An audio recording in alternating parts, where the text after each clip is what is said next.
Hello everyone and welcome to SteamWorld Dig 2, a platform mining adventure forging Metroidvania flames, as the devs say.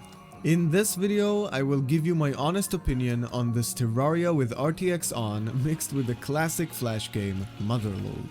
I'm your host, Strafe. Let's get into this.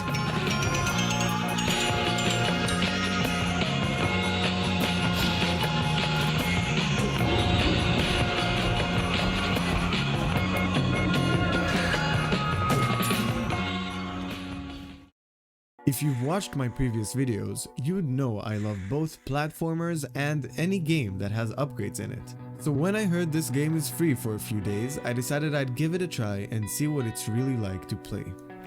When you first start the game, you're shown an ad for a missing Steam-driven robot named Rusty. You play as Dorothy, another Steam-driven robot who befriended Rusty in the first SteamWorld Dig game. Oh, have I mentioned Rusty was the protagonist of the first game?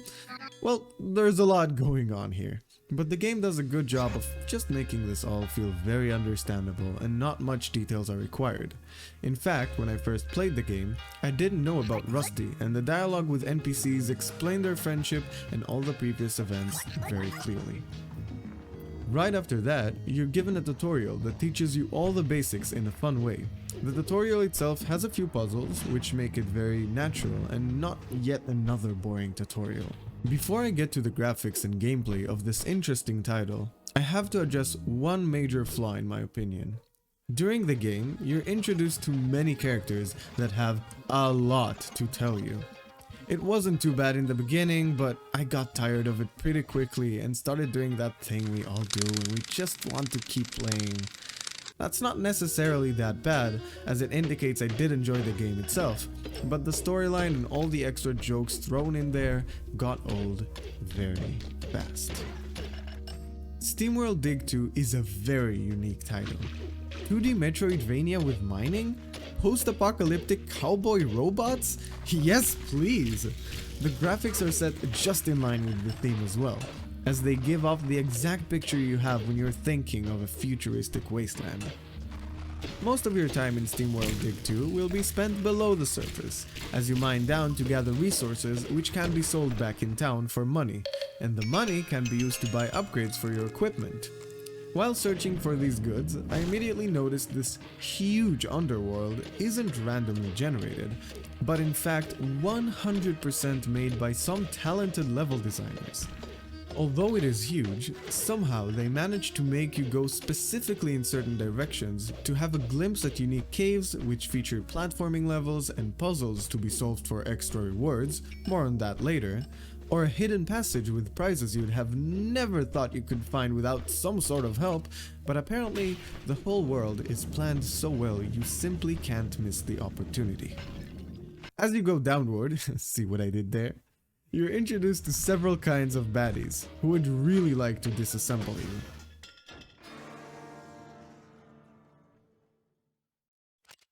At first, you only have your pickaxe as self-defense, and I have to say at that point I was very disappointed with combat. Sure, it gets a bit better once you unlock the rest of the tools, including a grappling hook and some other unique gadgets, but even then, combat feels like a last-minute add-on in this otherwise calm environment.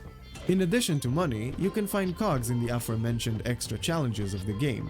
Once you finish a cave's challenge or find a secret area, you're usually rewarded with a cog, another form of currency that allows you to unlock certain bonuses to your equipment. You can allocate cogs to enable or disable certain abilities, and some of them are complete game changers. Personally, although I found combat frustrating, I decided the right move would be to make it even more difficult by putting my cogs towards doubling enemies' damage while also doubling their chance for drops. Why did I do that? I guess I have some self-hate in me, but that's okay. After a few hours of gameplay, the game starts being more fun. You have more control over Dorothy, you get to customize your experience with cogs, and generally the game becomes a bit more of a challenge, and not in a bad way. I found myself trying to find every little secret, exploring the mines in all directions and just chilling. Yeah, combat was still a bit frustrating at times, but I also really enjoyed pushing the bat-like things across the mines and causing serious damage. I'm really trying not to spoil anything, so I'll just say this. There are a few big events in the plot that keep you on your toes, although for the rest of the game, you're just enjoying the style and gameplay. I haven't been easy on SteamWorld Dig 2. To be honest, with the constant mining and frustrating combat, it is no surprise I didn't enjoy all of it, but I have to give it the stage it deserves. The game is built wonderfully, and once you get into it, the gameplay is satisfying. The puzzles and platforming sections are mostly just the right difficulty for you to keep going and feel good about yourself when you ultimately finish them. In general, the game is a huge improvement on the first title in the series. I enjoyed SteamWorld Dig 2 a lot. My only real grief with the game is the first couple of hours. It felt like a bit of a chore to get through before finally unlocking the full experience, and that's something that could leave many people out of the great experience Image and Form games created. If you used to play flash games where you grind for upgrades in order to do better every time you get back to the action and you miss that experience, look no further. SteamWorld Dig 2 has you covered, and this time, it's a bit more flashy. What do you think? Will you be giving SteamWorld Dig 2 a try, or do cowboy robots scare you? I'd love to hear your thoughts in the comments below. Also, if you enjoyed this video, I'd highly appreciate it if you could subscribe to the channel and turn notifications on. I make a couple of videos every week, and that tremendously helps me out. Also, feel free to join my Discord server. I'm trying to build a community for gamers to connect, discover new games, and have a great time together. Link is in the description. Strafe out.